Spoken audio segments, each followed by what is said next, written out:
tuh? 2006 saya mulai microfinance, itu pembiayaan dengan road to market online untuk barang-barang elektronik. Lalu buka showroom itu sebenarnya mulai tahun 2013. Baru 2013 buka showroom. 9 tahun lalu. Kurang lebih, ya 2019, 8 tahun ya. Ya 8 tahun. 2013 buka showroom, lalu 2015 buka retail. Tempat Main retail juga? Area retail. Jadi saya bikin suatu tempat, saya sewain. Di situ mulai kenal Raffi baru. Justru dari 2015-16 mulai kenal Raffi. Dia kan dulu ada bakmi dan sebagainya. Betul. Kita kasih tempat, mulai kenal. 2016 buka lagi di tempat lain. Baru 2017 buka usaha sama Raffi mulai dari 2017. Ada tempat retail di depan bandara. Itu di situ ada bengkel Lamborghini, ada beberapa restoran seperti itu. Lalu kita ada restoran juga.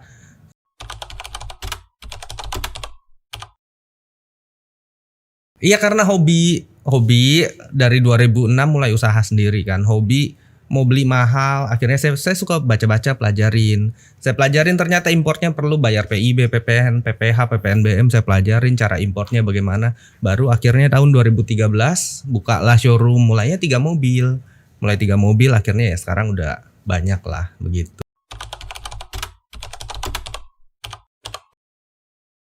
Iya, daripada saya dibilang crazy person, orang dong. Ya kalau crazy rich ya udahlah, nggak apa-apa lah gitu kan.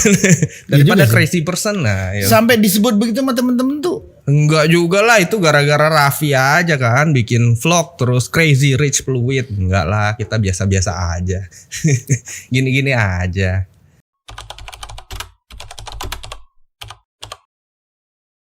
Enggak, jadi memang semua usaha kita kan jalanin dengan good corporate governance kita sebutnya. Jadi memang udah terstruktur, jabatannya terstruktur, pola kerjanya terstruktur, dan ada KPI tersendiri yang mengukur tiap-tiap karyawan kayak gitu kan.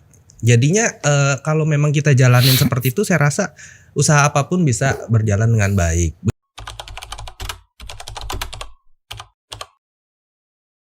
Restoran biasanya banyak, cuman saya tutupin bangkrut, sisa 1 saya, sisa Wolfgang aja. 1 doang. Iya. Dulunya punya berapa sebelum pandemi? Ada banyak, ada restoran makanan Chinese food dan sebagainya. Tapi ya nggak susah, nggak gampang.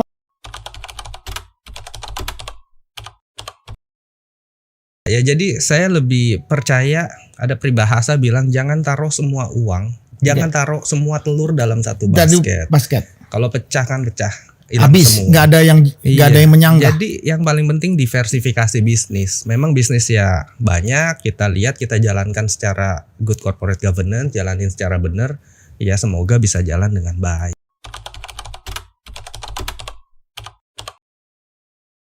Kalau bisnis yang paling gampang dilihat ya udah trafficnya di mana, target market, pendapatan dan sebagainya, ya kan? Kalau orang kuliahan mungkin dulu pelajarinnya namanya SWOT analysis, strength, weakness, opportunity sama threat dan sebagainya.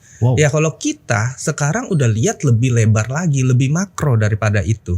Ketika kita membuat suatu bisnis atau ditawarin suatu bisnis, kita paling nggak boleh itu adalah subjektif.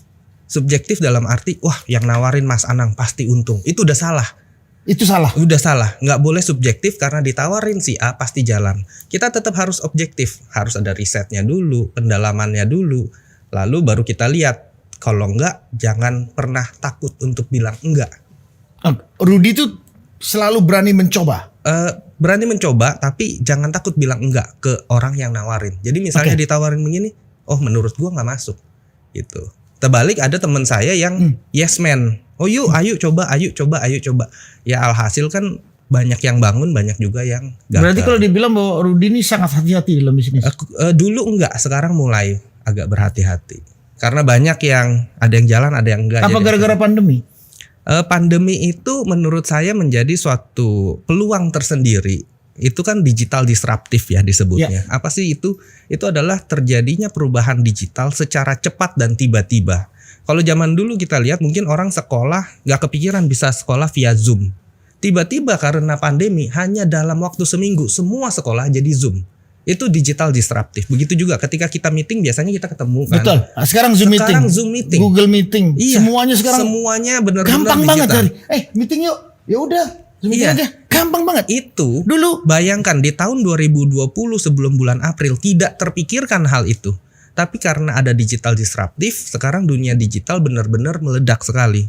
Nah, hal-hal seperti inilah mungkin juga terjadi, akan ada disruptif lainnya di dalam Oke. dunia bisnis ini yang harus kita lihat Oke. peluangnya.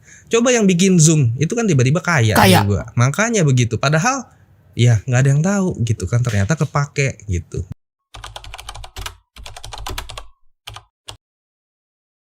Betul. Jadi memang kita juga sekarang mengimport produk namanya eHang 216. Itu adalah taksi terbang berpenumpang 2 orang. Udah ada di showroom, mungkin Mas Anang mau beli bisa.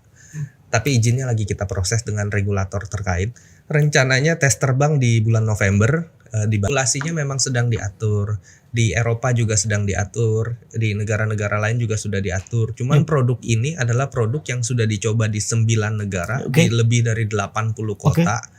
Baik ada penumpang maupun tidak ada penumpang. Tergantung dari negara tersebut mengizinkan atau tidak.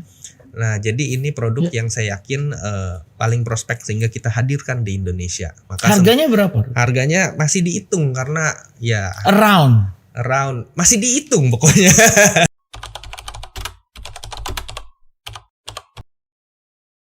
Satu entrepreneur Indonesia yang cukup terkenal, Pak Bob Sadino, mengatakan bisnis yang baik adalah bisnis yang dimulai. Jadi kalau bisnisnya nggak pernah mulai, ya nggak akan pernah tahu bisnis itu berjalan atau enggak. Jadi bagaimana untuk mencapai suatu kemakmuran, kekayaan dan sebagainya, ya tentunya dari sebuah bisnis yang harus dimulai. Nah, lalu bagaimana memulai sebuah bisnis itu? Tentunya banyak sekali yang harus dilakukan. Ada feasibility study, kita lihat bagaimana tantangannya, opportunity-nya dan sebagainya. Tapi ya segala sesuatunya itu harus dimulai dari yang kecil. Karena tanpa dimulai dari yang kecil, ratusan miliar itu hanya menjadi keniscayaan. Jadi hanya sebuah angan-angan cita-cita.